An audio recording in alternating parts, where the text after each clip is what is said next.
How to help relatives and friends with chronic illnesses. Understanding and support.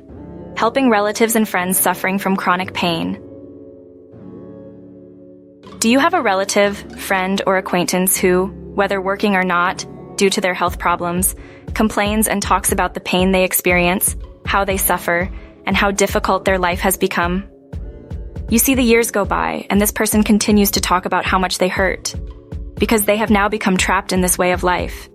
Their psychology has been shattered. In some cases, the problem and pain are obvious.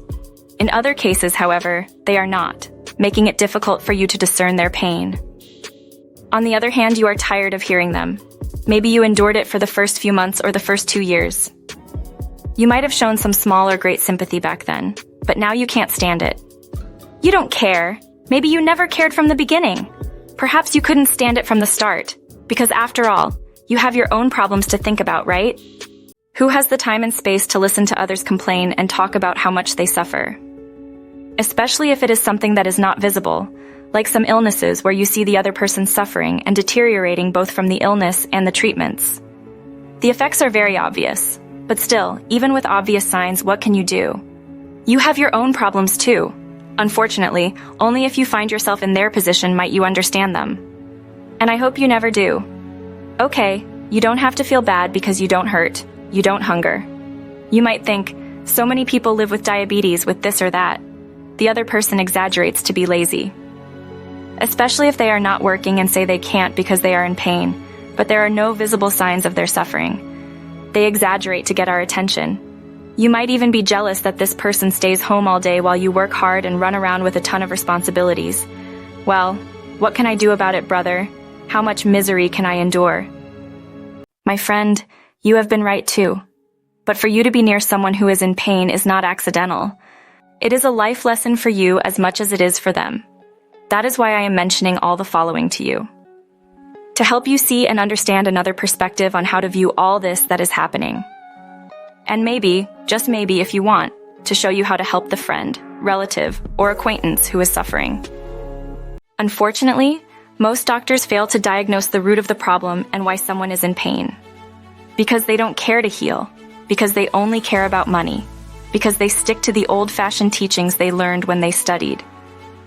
Because they don't study to find out if what they learned still applies. Because they don't study to see what helps and what doesn't in today's world. They don't research it, they are satisfied with just having a degree. Because just like you, they see some symptoms as a tiresome habit and ignore them. They dismiss them by saying it's in your head, as if they don't count. Because they have stopped listening to the patient carefully, they are now tired of their profession. Because like you, they are tired of hearing the same things over and over, because they don't know what it means and don't care to learn how to help you. Because many symptoms are resolved with the right long-term diet/psychology/movement, and not with drugs and their side effects. Because they are only taught to cover up the symptoms and not how to identify the root of the problem. Because they don't care when they see someone in pain, suffering because they simply haven't experienced it to know what it's like. What it's like to live with such symptoms and the side effects of the drugs. It's just words, just misery, just whining of others as you see it too. It only takes a moment to find yourself in their position, those who are in pain. Never forget that. Maybe their pain came to force them to change jobs, profession, skills, relationships, the way they think, etc. To guide their new decisions on the path to their personal happiness, if they don't get trapped there feeling pain, or to share the life lesson they took or are taking with you or others so that each of you can improve where needed. Don't miss this opportunity. One thing is certain, you can help. They need your help. There are many kinds of help you can offer. Expensive and less expensive, like not going on trips every weekend or vacationing this summer. To forego your frequent outings, making fewer of them to help financially find a solution. To find the right doctors, the right diagnosis, and treatment. Or to help pay for their mental health support, psychotherapy. There is also cost-free help you can offer, depending on their problem and what they struggle to do on their own. Let's look at some examples. Drive them to the doctor so they don't feel alone and helpless. So they don't have to suffer and stand at the taxi or bus stop. Help them carry their groceries. Yes, take them to do their weekly shopping. Not to pay for them, but to drive them in your car and help with the carrying. This way, they will be distracted a bit with your company and care. They will feel that they are cared for and loved. Can't cook for themselves because they suffer? Cook for them. Don't leave them hungry. They will feel so helpless not being able to cook.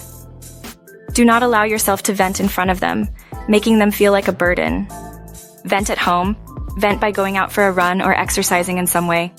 Help keep their house clean. Imagine living for 3-5 years in a house that hasn't been dusted and cleaned for so long.